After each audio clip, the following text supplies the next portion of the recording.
Hello friends, Patel unique classes में आप सभी का स्वागत है। एक स्टूडेंट जब स्कूल के अंदर पढ़ने के लिए जाता है, एक स्कूल में एडमिशन लेता है, तो उस स्कूल में एडमिशन लेने के साथ ही कई क्वेश्चंस जो हैं वो उससे पूछे जाते हैं। अनेकों क्वेश्चंस टीचर्स द्वारा, प्रिंसिपल सर द्वारा या फैमिली मेम्बर्स द्वारा बच्चों से पूछे जाते हैं। जैसे आप कौन से स्कूल में पढ़ते हैं, आपका स्कूल कहाँ है, आप किस कक्षा में पढ़ते हैं। तो इससे संबंधित जब क्वेश्चन बच्चे से पूछे जाते हैं तो वो स्टूडेंट जिसने स्कूल में नया नया एडमिशन लिया है, वो अपने स्कूल के एड्रेस को, वो अपने घर के एड्रेस को कितने क्रिएटिव तरीके से, कितनी चीज़ों को शामिल करते हुए बता सकता है, बहुत अच्छे से बता सकता है, रिप्रेजेंट कर सकता है। इसके लिए प्रयास यदि हम करते हैं तो निश्चित रूप से बच्चों को क्या होगा, बेटर नॉलेज मिलेगा, ज़्यादा नॉलेज मिलेगा और वो ज़्यादा नॉलेज के साथ साथ एक क्रिएटिव तरीके से अपने घर का या अपने स्कूल का एड्रेस बता पाएगा। तो इसके लिए हमने एक क्रिएटिव तरीका निकाला है कि हम किस प्रकार से एक बच्चे को अपना घर का या अपने स्कूल का एड्रेस बताने के लिए एक नए तरीके का इस्तेमाल करें। तो इसके लिए यदि हम चाहें तो बच्चे को एक अलग तरीके से उसके घर का एड्रेस या उसके स्कूल का एड्रेस बताने के लिए कुछ क्रिएटिव कार्य कर सकते हैं। यदि हम चाहते हैं कि ये सब चीज़ें बच्चे के हमेशा के लिए मेमोरी में रहे तो पेरेंट्स को और टीचर्स को कुछ प्रयास करने की ज़रूरत है।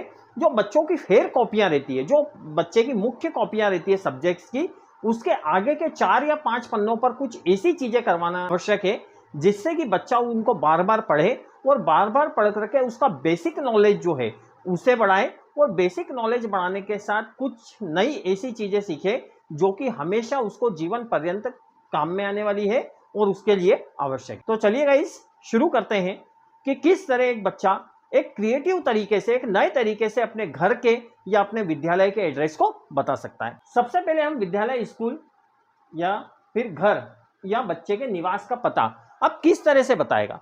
तो हम सबसे पहले बच्चे को यह बताएं कि ये पूरी सृष्टि जो है, इस पूरी सृष्टि को हम ब्रह्मांड बोलते हैं। तो ये पूरा ब्रह्मांड है जिसके अंदर सारे तारे, ग्रह, सूर्य, चंद्रमा, ये सभी चीजें होती है, ये पूरा कहलाता है ब्रह्मांड। अब ब्रह्मांड जो होता है उसके अंदर अलग अलग आकाश गंगाएं होती है, उसके अंदर तारों के बड़े बड़े समूह होते हैं। तो उन तारों के बड़े बड़े समूह को कहा जाता है आकाश गंगा।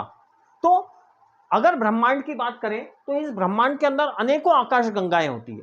तो उन अनेकों आकाश गंगाओं में से हमारी आकाश गंगा जो है उसका नाम है मिल्की वे या मंदाकिनी, उसे हिंदी में कहा जाता है मंदाकिनी।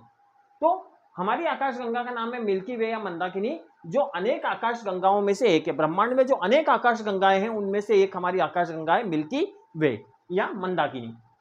अब इस मिल्की वे या मंदाकिनी जिसके अंतर्गत हमारा तारा है, हमारा तारा कौन सा है? हमारा तारा है सूर्य, जिसका पूरा परिवार कहलाता है सौर मंडल। तो ये सूर्य है जिसका पूरा परिवार सौर मंडल कहलाता है। ये सूर्य या सौर मंडल किसका पार्ट है? ये है अनंत तारों में से एक तारा। आकाश गंगा और ब्रह्मांड में जो अनंत तारे हैं, उन अनंत तारों में से एक तारा है हमारा सूर्य, और उस सूर्य का पूरा परिवार कहलाता है सौर मंडल। अब सौर मंडल के अंदर अगर हम बात करें तो सौर मंडल के अंदर 8 ग्रह होते हैं। सौर मंडल के अंदर ग्रहों की संख्या कितनी है? 8। तो 8 ग्रहों में से यदि हम देखें तो ऐसा ग्रह जिसके अंदर लिविंग पॉसिबिलिटीज है, जिसके अंदर जीव जंतु रह सकते हैं, अपना जीवन यापन कर सकते हैं, उस जीवन के लिए अनुकूल ग्रह का नाम क्या है? पृथ्वी। और ये पृथ्वी जो है, ये पृथ्वी सौर मंडल के 8 ग्रहों में से एक ग्रह है। सौर मंडल के अंदर हमारे सूर्य का जो सौर मंडल, सौर परिवार है, उसमें 8 ग्रह हैं। उन 8 ग्रहों में से एक ग्रह हमारा कौन सा है? पृथ्वी, जिसके ऊपर सभी जीव जंतु रहते हैं। अब इस पृथ्वी को अगर देखें तो इस पृथ्वी के ऊपर 7 महाद्वीप है। इस पृथ्वी पर स्थित महाद्वीपों की संख्या कितनी है? 7। पृथ्वी के ऊपर जो 7 महाद्वीप है, उन 7 महाद्वीपों में से हम एशिया महाद्वीप के अंदर रहते हैं। ये एशिया महाद्वीप पृथ्वी पर स्थित 7 महाद्वीपों में से एक महाद्वीप है।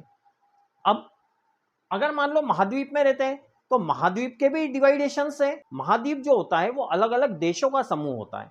तो हम एशिया महाद्वीप के कौन से देश में रहते हैं? भारत में। अब एशिया महाद्वीप में कितने देश हैं? तो एशिया महाद्वीप के 48 देशों में से एक महान देश हमारा है भारत। हम कहते हैं हमारा देश महान, हमारा भारत महान। तो हमारा देश जो है वो एशिया महाद्वीप के 48 देशों में से एक महान देश है, वो भारत, जिसके अंदर हम रहते हैं। अब भारत के अंदर भी यदि बात करें तो भारत जो है उसे भी हमने अपने देश को अलग अलग राज्यों में विभाजित करा है। तो अलग अलग राज्यों में विभाजित करा है तो भारत के हम किस राज्य के निवासी हैं? तो कोई व्यक्ति किसी राज्य का निवासी हो सकता है, कोई किसी दूसरे राज्य का निवासी हो सकता है। हो सकता है हम उत्तर प्रदेश के निवासी हों, गुजरात के, महाराष्ट्र के हों, पंजाब के हों, तमिलनाडु के हों, कहीं के भी हम निवासी हो सकते हैं। तो हमने देखा कि भारत का हृदय प्रदेश मध्य प्रदेश के हम निवासी हैं। तो मध्य प्रदेश जो है वो भारत के 28 राज्यों और 8 केंद्र शासित प्रदेशों में से एक प्रदेश है। मध्य प्रदेश की बात करें, जैसे हमने बताया पूरा भारत देश अनेक राज्यों में विभाजित है। तो यदि भारत देश अनेक राज्यों में विभाजित है तो उन अनेक राज्यों में से हम भारत के हृदय प्रदेश, हार्ट वाली जगह जो सेंटर में बीचों बीच है, उस हृदय प्रदेश मध्य प्रदेश के निवासी हैं। और ये भारतवर्ष के 28 राज्यों और 8 केंद्र शासित प्रदेशों में से एक प्रदेश है। अब इस मध्य प्रदेश की बात करें तो मध्य प्रदेश में भी अलग अलग जिले हैं। मध्य प्रदेश में कोई व्यक्ति जबलपुर में भी रह सकता है, भोपाल में भी रह सकता है, इंदौर में भी रह सकता है, रतलाम, मंदसौर, शाजापुर, कहीं भी रह सकता है। तो हमने इसके लिए महाकालेश्वर की नगरी उज्जैन को चुना है। तो इस जगह हम मध्य प्रदेश के किस शहर को बताएंगे कि मध्य प्रदेश के उज्जैन शहर में हम निवास करते हैं। उज्जैन जिला जो है वो मध्य प्रदेश के जो 55 जिले हैं उन 55 जिलों में एक स्वच्छता में हमेशा उल्लेखनीय स्थान, एक बहुत रेकोटेटेड रैंकिंग प्राप्त करने वाला जिला है। और साथ ही साथ उसे सरकार ने स्मार्ट सिटी में भी शामिल किया। ऐसे हम उज्जैन जिले के अंतर्गत रहते हैं। अब उज्जैन के अंदर यदि हम बात करें तो उज्जैन में हम किसी मोहल्ले या किसी गांव में रह सकते हैं, तो उस मोहल्ले का नाम या गांव का नाम यहां पर ले सकते हैं। हम यदि स्कूल के एड्रेस की बात करें तो हम क्या करेंगे कि उज्जैन के अंदर किसी मोहल्ले या किसी गांव में हमारा विद्यालय होगा। अब किसी मोहल्ले या किसी गांव में हमारा जो विद्यालय है तो उस विद्यालय का नाम क्या होगा? तो सर्वश्रेष्ठ शासकीय प्राथमिक, शासकीय माध्यमिक या शासकीय उच्चतर माध्यमिक विद्यालय, जो भी आपके स्कूल का नाम है वो यहाँ पर आगे आप लिख सकते हैं। अब यहाँ पर आप बोलेंगे ये सर्वश्रेष्ठ क्यों? तो सर्वश्रेष्ठ शब्द इसलिए प्रयोग किया गया है क्योंकि जब कोई पालक अपने बच्चे के लिए कोई स्कूल का सिलेक्शन करता है, कोई बच्चा जब किसी स्कूल में एडमिशन लेता है तो वो अपने लिए बेस्ट ऑप्शन का चुनाव करता है, जहां पर वो बेस्ट एजुकेशन प्राप्त कर सके, उसके लिए कन्वेंस की सुविधा अच्छी हो, उसके लिए एजुकेशन के लिए पर्याप्त अपॉर्चुनिटीज हो, जहां पर उसे सभी सुविधाएं सुलभ हो, जहां पर उसे अच्छा एजुकेशन मिल सके, अच्छे खेलकूद की फैसिलिटीज मिल सके और जहां पर वो बहुत अच्छे वातावरण में अपना एजुकेशन, अपनी शिक्षा ग्रहण कर सके। इसलिए जो भी स्टूडेंट या जो भी पेरेंट्स जिस भी स्कूल का सिलेक्शन करते हैं, जिस भी विद्यालय का चयन करते हैं, वो हमेशा उनके लिए सर्वश्रेष्ठ होता है। इसलिए सर्वश्रेष्ठ शासकीय प्राथमिक, शासकीय माध्यमिक, शासकीय उच्चतर माध्यमिक विद्यालय, जो भी विद्यालय में आप पढ़ते हैं उसका नाम यहाँ पर लिख दें। तो इस तरह यदि मान लीजिए कि कोई बच्चे, पालक या टीचर्स बच्चों की फेयर कॉपियों में अगर इन चीजों को प्रथम पृष्ठों में, प्रथम कुछ पृष्ठ 4-5 पृष्ठों पर इस प्रकार की जानकारियां यदि लिखेंगे, लिखवाएंगे, तो निश्चित रूप से बच्चों को बहुत सारे कॉन्सेप्ट क्लियर होंगे, बहुत सारी चीजें उनको क्लियर होगी कि किस तरह से हम किस ग्रह पे रहते हैं, किस महाद्वीप का हिस्सा है, किस देश का हिस्सा है, और बहुत सारे उनके कॉन्सेप्ट क्लियर हो जाते हैं। तो इन ब्रीफ हम इसको देख लेते हैं कि एक बच्चे को यदि अपने घर का एड्रेस बताना है या अपने विद्यालय का नाम या एड्रेस बताना है तो वो कैसे बताएगा। तो चलिए हम देखते हैं शॉर्ट में हम इसको कैसे पढ़ सकते हैं। हम पूरे ब्रह्मांड का हिस्सा है, ब्रह्मांड में जो हमारी आकाशगंगा है उस हमारी आकाशगंगा का नाम है मिल्की वे या मंदाकिनी। अनेक आकाशगंगाओं में से हमारी आकाशगंगा का नाम है मिल्की वे या मंदाकिनी। आकाशगंगा के अनेक तारों में से सूर्य एक तारा है और इसका पूरा परिवार कहलाता है सौरमंडल। यहां से एक कॉन्सेप्ट क्लियर होता है कि सूर्य भी एक तारा है। अब सौरमंडल के अंदर अगर देखें तो सौरमंडल के अंदर कितने नए ग्रहों का समूह है? तो सौरमंडल 8 ग्रहों का समूह है। तो 8 ग्रहों में से हम जीवन के लिए अनुकूल ग्रह पृथ्वी के ऊपर निवास करते हैं। जीवन के लिए जो अनुकूल ग्रह है वो कौन सा है? पृथ्वी, उसके ऊपर निवास करते हैं। पृथ्वी के 7 महाद्वीपों में से हमारा महाद्वीप है एशिया। एशिया महाद्वीप के 48 देशों में से हमारा देश है भारत। भारत के 28 राज्यों और 8 केंद्र शासित प्रदेशों में से हमारा प्रदेश है मध्य प्रदेश। मध्य प्रदेश के 55 जिलों में से हमारा जो शहर है वो हमारा शहर है महाकालेश्वर की नगरी उज्जैन। और उज्जैन के अंदर हम किसी मोहल्ले या किसी गांव में रहते हैं और किसी मोहल्ले या किसी गांव में हमारा जो विद्यालय है वो स्थित है जो कि है सर्वश्रेष्ठ शासकीय प्राथमिक, शासकीय माध्यमिक या शासकीय उच्चतर माध्यमिक विद्यालय, जो भी संबंधित आपके स्कूल का नाम है वो यहाँ पर आप लिख सकते हैं।